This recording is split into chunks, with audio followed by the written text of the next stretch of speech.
Hazrat Abu Salama bin Abdul Rahman narrates that Hazrat Aisha, the Prophet's wife, said, when Allah's Apostle ﷺ was commanded to give the wives option to live with you or not, he ﷺ first came to me and said, I am going to tell you something, but you should not look sharp in giving its reply until you consult your parents.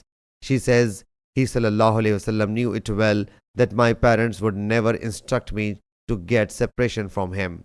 Hazrat Aisha radiyallahu anha says that then he ﷺ said that Allah Jalla Jalaluhu had said, O the communicator of unseen prophet, say to your wives, if you wish the life of the world and its adornment, then come, I provide you wealth and leave you in a well manner.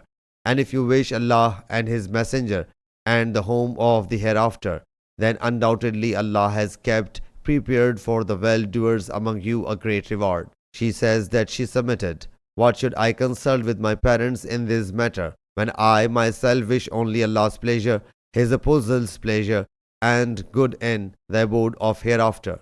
She says, then the wives of the Prophet ﷺ did replied the same that I did. Similarly, Moosa bin Ayun, Maimar, Zuhri reported from Abu Salama bin Abdul Rahman.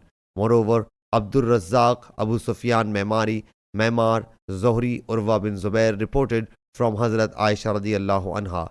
Sahih Bukhari, Hadith number 4786.